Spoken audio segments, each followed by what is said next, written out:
Hello, ilengai lom le gwal ako mapiu atam kim tek dingin ikilam in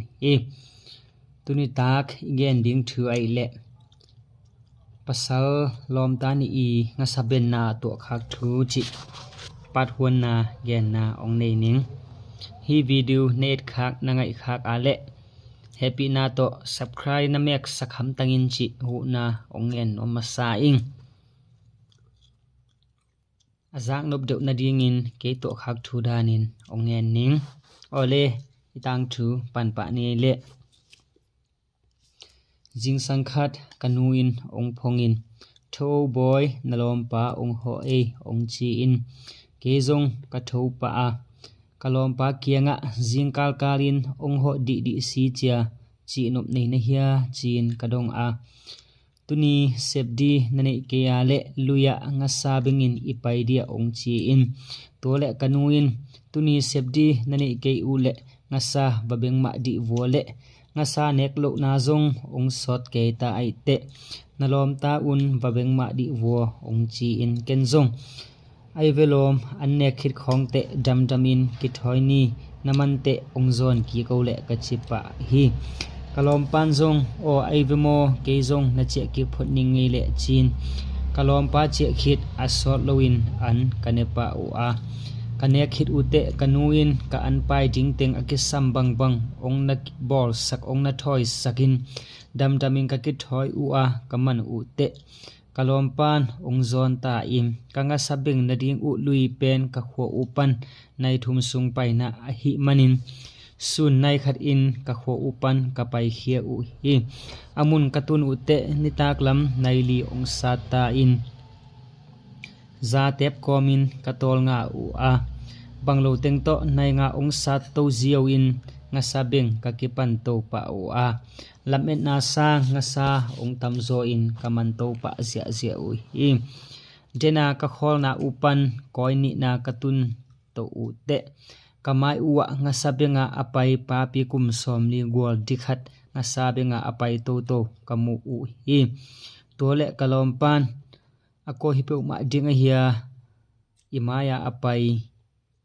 ama sangena apai bai zoleng hoi ma diven mo poisa me chin kenzong imaya apai pa to ni in ama to ithumin beng to khom vet ni kachipa a kalompan zong ai be mode payole del to vet ni chi in ka del to pa u hi dena kamu tom na u tung to pa in tole kamai lam ka it vole mu ding bangma ongom lo mok hi kalom pan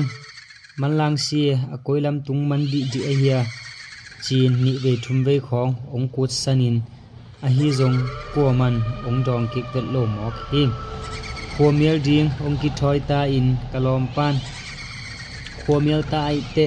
idap me puak te ilai puak te ong lakhiau lom hi lai pan ki pan to ki mai ni ong chi in ka ki pan to pa u a sau be zong tung to nai lo in ka khak lam u pan leipil suang nen leinen to ong ki deng zia manlang takin ka dap me kalakhe pa a ka dap me to ong ki den namun kasun kadet pa a hi zong mu ding bangma ngum lo hi ka khak lam u pen ken a hi manin gamsa khat pe paya leinen ong ke mai hin te chin ka ngai sun le u hi a hi zong in lungsim khat ong nom mel lo in to kom in themve kapai to u a ka khak lam upan lam it het lo takina pasal khu ka zalew lew u hi tenzong manlang takin ka dap me ka jet kiek pa lew a hi zong in mu ding ong om lo lew in kalom pan akona hiya chin ni ve thum ve bang tong in sama a hi zong in bangma ong dong ki vet lo hi to lai panin kalau pian pa uwa kalom pa kenga lomo ni hingla hi to ke mok ven bang ichi tam chia zio mai dia le kachi ale kalom pan themve pai to lai ni them khat bek imat zong nuam tom a hi te lau ke olom bangma tuak sam ke ni chi in kapai to pa u hi nga sa zong kaman to u a tua le minute thum zong pai nai ke nung ka khak lamma upan dena dan ma in pa pi khu ka zalew lew u hi to panina dena dan ma na akhu na dap me to ka det lew lew a le mu ding bang ma lo lew lew mok hi to panin lau chi takin lau ka hi manin lom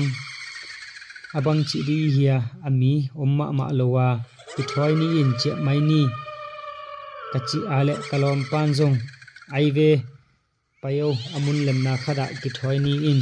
che mai leng aive ong chi in lau lo ka hi manin che ding lem asakte kanom ma ma hi mun lem tang na khada ki thoi pa in kaman u te che ding in ka pai pa o hi kalom pan ke amaya ong pai sakin kalau ong nom tuam ong phatuam in to kom kalin in lam zuanin kapai pai uwa lam koi khat katun tek tak namun khat vo singkung gol pi khat ong omin to singkung ket pheyale pasal khat aki khai danin kamua kalom palaka helom den phele chin huwa singkung tunga pasal khat aki khai mo khilo mo chin ka ghena kalom pan song en pa en e ai ve mude pasal khat ki khai mo khilo mo chin kani un ka del fe pa wa amun katun utte na ki khai tak pi na a khaw ka sut wa leya kangapa u hi to panina ko himok jinga hiam china amel de phatakin ka et vole ka khopi te khadu na hi mok hi kalom pan lom bang hile